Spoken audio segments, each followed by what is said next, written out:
ketika kita menggunakan teknologi informasi, kita menggunakan media internet, kita menggunakan media sosial yang seperti ada sekarang, WA, Facebook, kemudian Instagram dan lain sebagainya, maka kita bisa menjelajah dunia. Seolah-olah dunia itu sudah menjadi datar semua. Jadi dunia ini sudah menjadi flat ketika teknologi sudah berkembang semuanya. Jadi seolah-olah tidak bulat lagi dan seolah-olah kita bisa meluncur seperti menggunakan transportasi bus, nah, seperti itu, datar seperti itu. Naik pesawat datar seperti itu. Jadi konsep misalnya dunia bulan ketika dianalogikan penggunaan teknologi masa kini, internet yang masa kini, maka seolah-olah dunia itu menjadi flat. Artinya bukan artinya tidak ada jauh lagi komunikasi. Ada peluang-peluang usaha yang bisa diambil oleh adik-adik selagi jadi mahasiswa. Contoh misalnya, ketika adik-adik mempunyai kemampuan desain grafis misalnya, adik-adik bisa mendesain dan bisa menjual desain adik-adik tidak saja di lingkup Lok Semawe, tapi bisa adik-adik jual di lingkup nasional, di lingkup internasional. Kemudian seperti disampaikan oleh Pak Direktur tadi, bahwa banyak kesempatan adik-adik untuk menjadi wirausaha muda, untuk menjadi teknokrat muda, untuk menjadi teknopreneur yang muda. Kenapa? Selagi di bangku kuliah, seperti disampaikan Pak Didi tadi, banyak hibah-hibah yang diberikan oleh Dikti untuk adik-adik untuk berwirausaha. Mulai dari dana yang 10 juta, 5 juta sampai dengan yang 40 jutaan. Jadi memulainya memang yang harus kita lakukan. Keinginan, will kita ada tidak? Jangan sampai ini bangun pagi saja jam 8 atau jam 9 bangun pagi. Nah, kalau kata orang Aceh, kata orang Melayu, kalau bangunnya telat, itu rezekinya sudah dipatok ayam. Bagaimana menjadi seorang entrepreneur kalau rezeki sudah orang rebut? Kalau rezeki sudah orang siapa yang bangun lebih cepat, maka dia akan mendapatkan rezeki yang lebih cepat juga. Artinya bahwa peluang dan kesempatan itu harus kita manfaatkan. Artinya apa? Bahwa peluang yang harus kita dapatkan itu kita lihat dari kondisi-kondisinya, kondisi sosial, kondisi masyarakat, kondisi budaya dan semuanya. Saat ini untuk menjadi seorang entrepreneur di bidang apapun kita bisa menjadi entrepreneur, terutama untuk adik-adik yang masih muda ini. Ide, pola pikir dan sebagainya harus kita miliki dan merubah mindset kita sehingga kita bisa menjadi seorang entrepreneur. Tentunya entrepreneur yang berbasis teknologi, ada entrepreneur, jadi techno-entrepreneur yang akan kita gabungkan. Apalagi dari kita dari IT. Bisa pemrograman, ya kan? Kemudian bisa desain, kemudian bisa multimedia, bisa jaringan dan sebagainya. Nah, itu yang perlu adik-adik kembangkan. Nah, nanti ini ketika sudah menjadi sarjana, kebanggaan bagi adik-adik yang pertama adalah ketika adik-adik lulus di universitas, lulus di politeknik, lulus di vokasi, di politeknik vokasi ini. Itu pasti adik-adik cukup senang sekali. Mungkin ada yang membuat hajatan, ada membuat kenduri, itu senang. Itu senang yang pertama. Adalah ketika adik-adik dinyatakan lulus di yudisium adik-adik, itu senang yang kedua. Kemudian senang yang ketiga adalah ketika adik-adik lulus. Nah, sampai lempar-lempar ya, itulah kira-kira. Jadi ada rasa kebanggaan, ada rasa kepuasan tersendiri bahwa cita-cita adik-adik sudah tercapai menjadi sarjana. Nah, kalau kita di TIK menjadi sarjana komputer atau menjadi sarjana komputer sarjana terapan komputer dan sebagainya, nah itu satu kebanggaan sendiri. Jadi ada 3 yang kesenangan. Nah, ketika lulus kuliah seperti tadi disampaikan Pak Direktur bahwa jangan hanya semata-mata kita itu mengharap menjadi PNS, menjadi pegawai negeri sipil. Susah. Nah, tapi apa? Makanya selagi di bangku kuliah, momen-momen apapun itu harus dimanfaatkan. Peluang-peluang apapun itu harus adik-adik manfaatkan. Peluang sekecil apapun. Misal, ketika adik-adik mengurus di himpunan. Nah, ini sering saya sampaikan. Ketika adik-adik mengurus himpunan, Nah, peluang untuk berbisnis itu harus dibaca. Nah, jadi menjadi mahasiswa itu harus memikirkan bagaimana bisnis. Dia tidak saja menjadi mahasiswa, tapi juga harus menjadi pebisnis. Nah, selagi di mahasiswa mungkin ada yang pekerjaannya berjualan, misalnya boleh. Tetapi jangan kita, bila perlu, kita tidak menjadi pekerja di tempat orang lain. Akan tetapi kita menerima kerja dari orang, kita menjadi bos lah di tempat kita. Nah, misalnya adik-adik di himpunan bisa mengusahakan misalnya bisnis baju, kemudian ada bisnis misalnya ada ojek online, dari yang kecil-kecil dulu, penyediaan misalnya ada buku-buku bacaan, kemudian mungkin adik-adik bisa menyediakan sepeda buat orang-orang yang mau fotokopi, misalnya di Politeknik, fotokopi ke depan kan agak jauh. Nah, kalau orang-orang sekarang kan konsep malasnya kan lebih besar, artinya malas untuk jalan kaki. Nah, bisnis itu, peluang itu kan kecil, kita manfaatkan. Artinya kita sediakan sepeda 10 biji, khusus disewakan yang cukup, misalnya sekali naik 1.000. Jadi sepeda yang misalnya dari jurusan Tata Niaga ke depan sini kita inikan 1.000, atau menyewakan motor untuk itu. Nah, itu juga bisnis, walaupun kecil.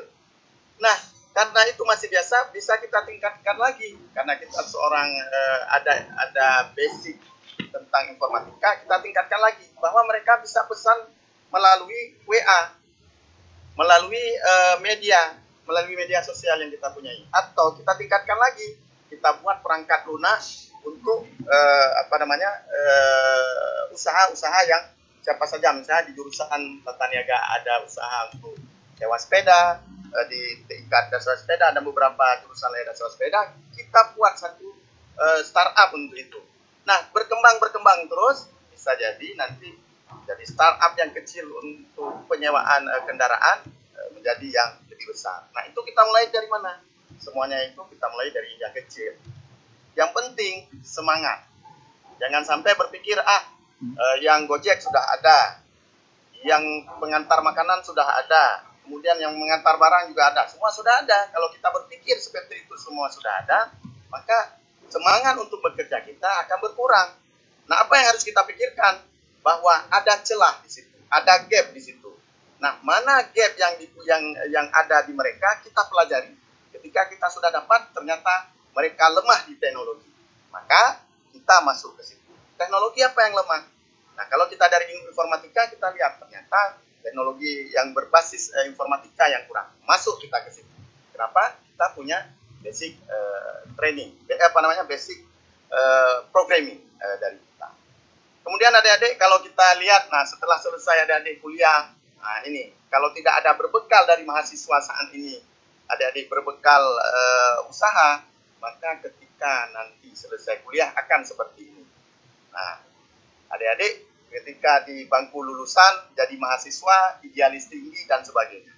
Nah, ketika sudah diwisuda, maka akan muncul selamat datang di dunia nyata. Nah, adik-adik yang misalnya seperti Mas Eko misalnya, berarti beliau ini sekarang sudah bisa kita ucapkan selamat datang di dunia nyata. Apa di dunia nyata ini? Bahwa sedikit lowongan, ribuan mencari kerja. Akan seperti itu. Nah, untuk mengatasi hal yang seperti ini, maka seperti yang saya sampaikan tadi, dari adik-adik mahasiswa sekarang, cari peluang bisnis, walaupun peluangnya sekecil apapun. Cari gap di mana ruang-ruang yang tidak ada orang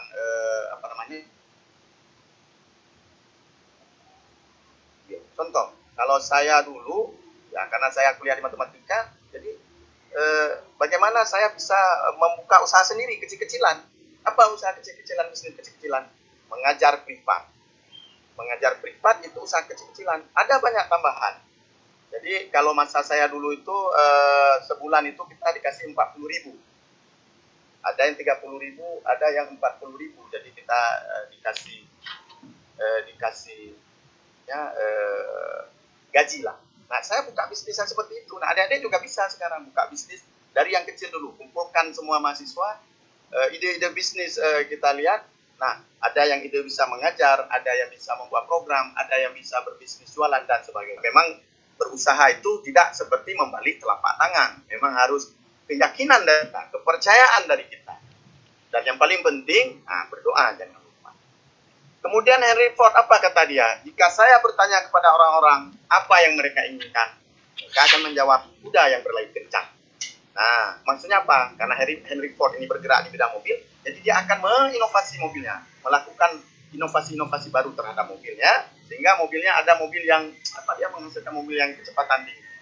Nah, kalau yang di kita, kalau kita di bidang TIK, bahwa yang kita inginkan adalah semuanya berbasis teknologi informasi, berbasis teknologi komputer, berbasis teknologi yang cepat internet, berbasis pokoknya semua berbasis teknologi informasi dan komputer. Artinya apa? Nah, kita lihat mana-mana yang belum menggunakan teknologi kita akan gunakan itu. Kenapa begitu? Karena kita ingin kudanya berlari kencang. Ketika kita memesan makanan, tidak perlu lagi kita datang ke tempatnya. Kan kencang, cepat. Internet kan begitu kita kirim pesan, sekian detik, terus langsung sampai. Nah, itu yang kalau di bidang kita. Kalau Henry Ford ini kan dia industri mobil. Jadi, ya kaitannya ke sana. Nah, kemudian tadi ini sudah disampaikan oleh Pak Didi, entrepreneur dan technopreneur itu sama saja, ya. Kemudian kalau kita tanya mana bedanya, itu seperti melihat mana duluan telur ayam sama ayam, gitu kan. Nah, itu. Nah, ini juga sudah disampaikan tadi. Nah, ini beberapa orang-orang yang sukses di entrepreneur. Nah, seperti siapa ini? Ini pasti ada dikenal, ya. Kemudian yang ini juga pasti ada dikenal, tidak asing. Yang ini juga ada dikenal, tidak asing lagi. Nah, yang ini yang dari Indonesia. Kalau kita dulu tahun 90-an terkenal dengan Kaskus. Nah, ini dari Indonesia. Kemudian ini juga pasti ada dikenal, dan ini juga pasti ada dikenal. Jadi kita juga harus belajar dari pengalaman-pengalaman orang yang lain untuk dan menjadi entrepreneur. Termasuk Pak Nadiem Makarim ini. Bukan dia memulainya just pleng langsung jadi, tidak, tapi Pak Nadiem Makarim juga memulainya dengan dari kecil dulu sampai sekarang. Kemudian seperti ini, jadi kita bagaimana menemukan kesenjangan seperti yang saya sampaikan tadi. Ada kesadaran di lingkungan kita, ada kewaspadaan mental kita, kemudian perilaku pengetahuan kita, dan kita harus melihat semua sisi itu sedetil-detilnya sehingga kita bisa menemukan kesenjangan, bisa menemukan apa yang kita inginkan. Kemudian menciptakan peluang. Nah, apa yang kita lihat? Nah, misalnya kita melihat melihat air di dalam gelas, atau melihat rumah, melihat AC, melihat dan sebagainya. Nah, itu harus ada muncul ide dari kita, harus muncul bisnis dari kita. Kita lihat misalnya kemasan air yang tidak bagus. Kita belajar bagaimana ini supaya kemasan airnya bisa bagus. Kemudian ada banyak tantangan. Jadi ketika kita melihat sekeliling kita, alam sekitar kita, maka kita akan menemukan banyak permasalahan yang bisa kita selesaikan dengan menggunakan teknologi kita. Karena waktunya ini terbatas. Jadi,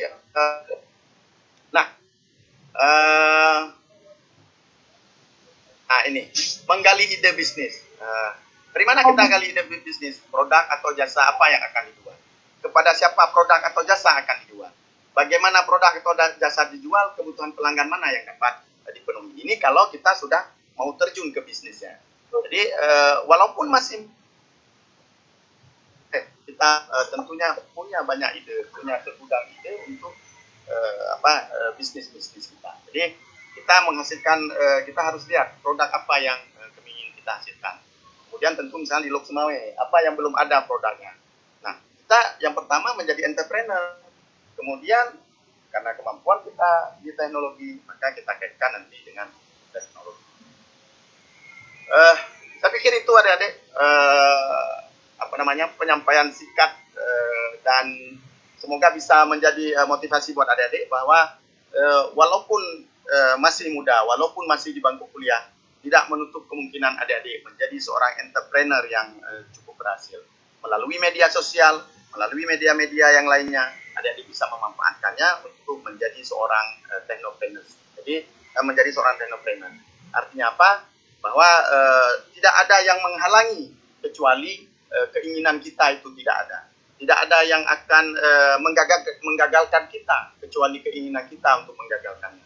Dan tidak ada yang akan mencegah kita kecuali kita sendiri untuk berniat untuk mencegahnya. Artinya bahwa semua bisnis ini, semua peluang usaha ini, semua usaha akan bisa kita raih, akan bisa kita capai kalau dari diri kita punya niat, punya kepercayaan diri. Saya pikir demikian Pak moderator, Pak Eko. Ya, terima kasih kesempatannya. Ini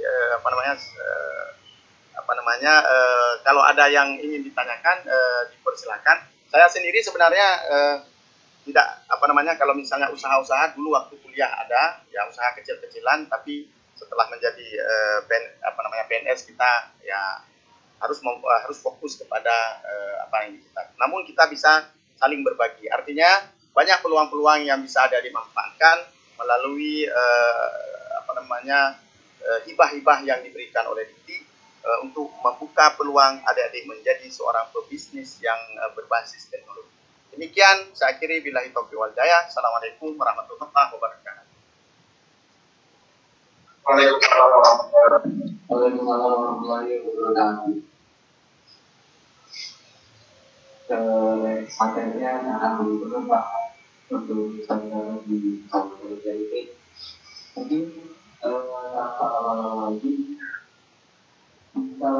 aku pertanyaan aja apa ya? Ada gimana?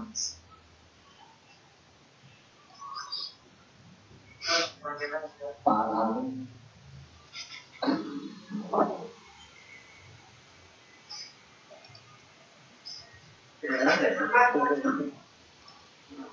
Oh, saya salah ini 40 menit. Ya enggak apa-apa, ini kan sudah mau 40 menit juga. Saya lihat ini. Ya silakan adik-adik kalau ada yang mau ditanyakan, silakan. Sebenarnya saya dengar nggak? Oh iya. Untuk teman-teman yang mau tanya boleh ditanyakan ataupun boleh tentang di partisipannya nanti salah panggilnya diambil dan boleh dipisahkan.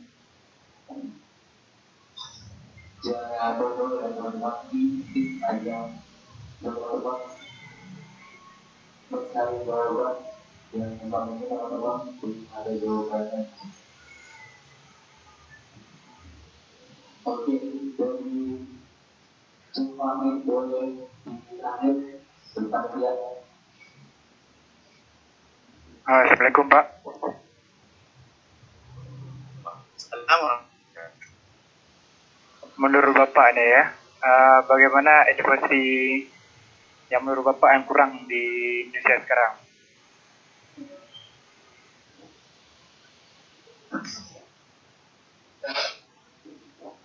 Gimana tadi yang berkata?